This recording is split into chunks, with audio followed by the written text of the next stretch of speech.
It's time to have a game plan. Hi, I'm Lucy, and if we've not met before, welcome. Welcome to Beautifully Unfinished. This is the podcast all about holding space for women. Women who are just trying to figure things out as they move into the next chapter of their lives. It's the messy bits, of which there are plenty. It's the magical bits, and everything in between. Heads up, I'm not an expert. Unless, of course, landing on your ass more times than you can count makes you the GOAT, the greatest of all time experts, then, yep, apparently I qualify.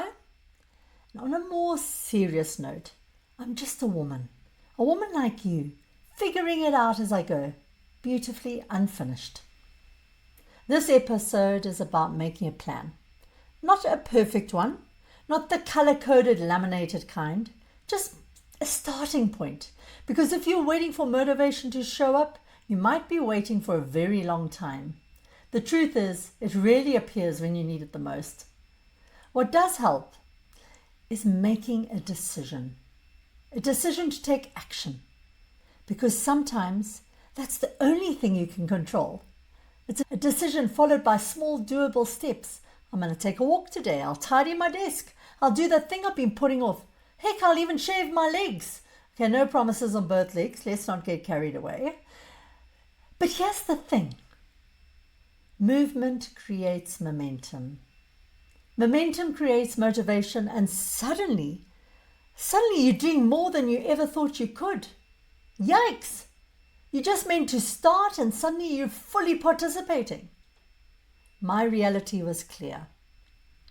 I didn't have it all figured out. And that's when I realized that progress didn't come from perfect planning. It came from just showing up. In my new home, surrounded by boxes, a heroic pile of tissues, and my forever faithful companion, the guitar, who actually needs a name, so suggestions are welcomed. I was also surrounded by a sea of books.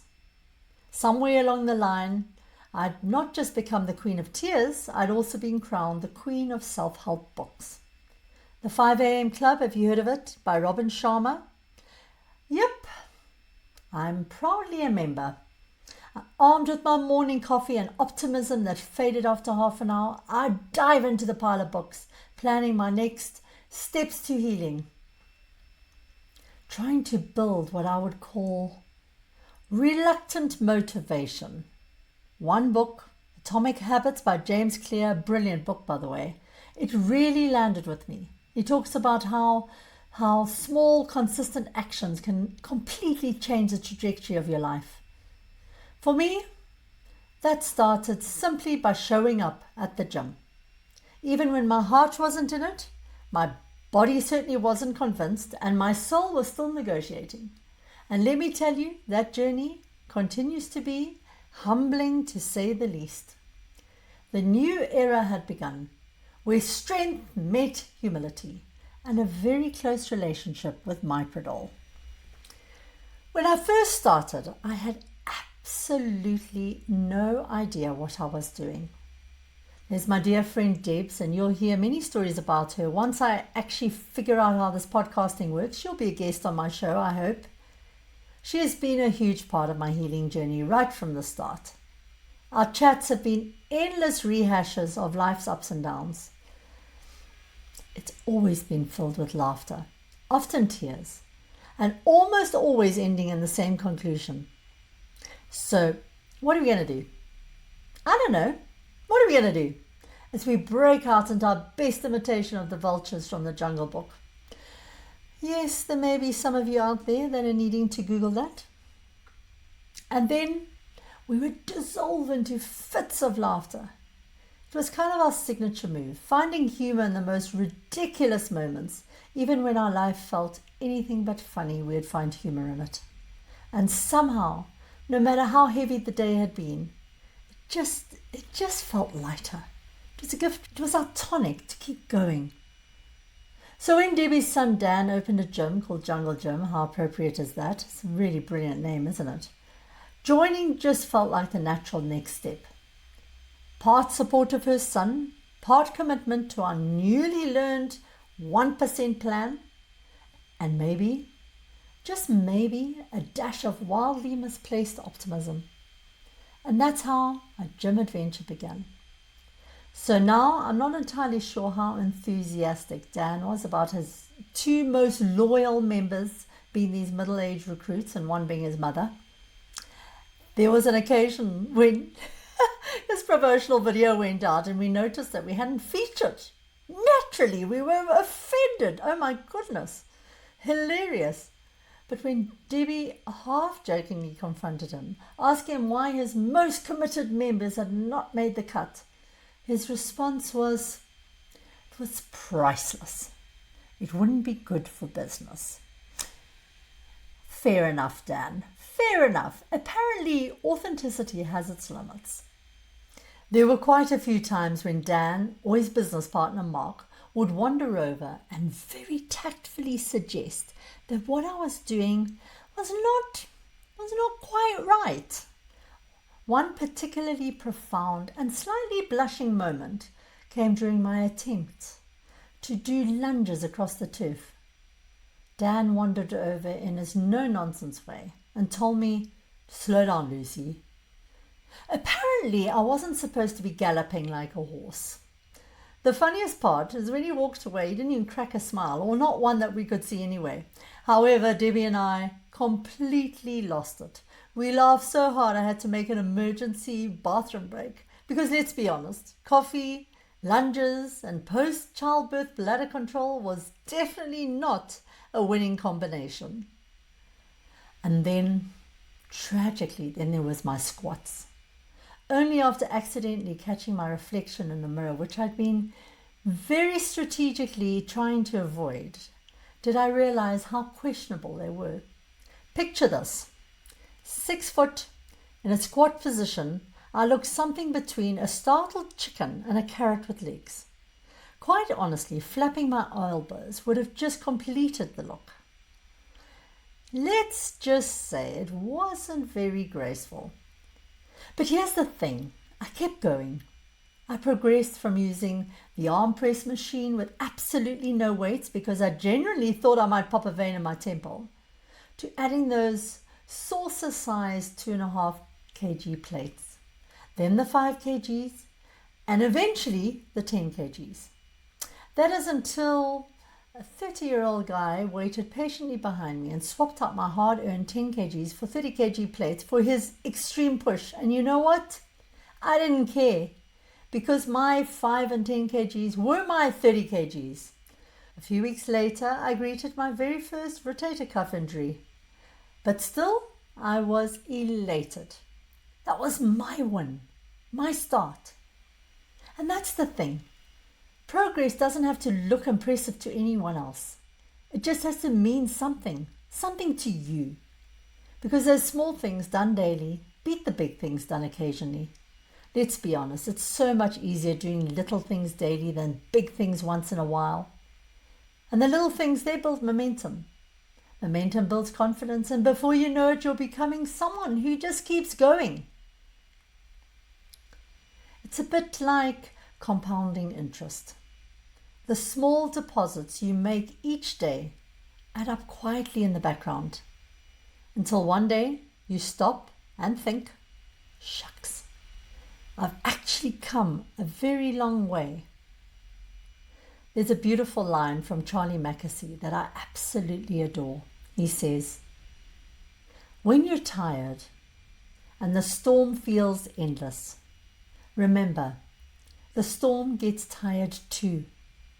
Because being worn out, being tired, even a little bit done, it's okay. But even in that exhaustion, you get to decide. Decide that you're not finished. Decide that you have this one life and you choose to live it, and not just exist inside it. Decide that your circumstances don't define you. Decide to take one small step, be it a wobbly one. Because every step, no matter how small, moves you closer to peace. Some days, that step simply will mean getting out of bed. And that counts. We tend to overcomplicate things, don't we?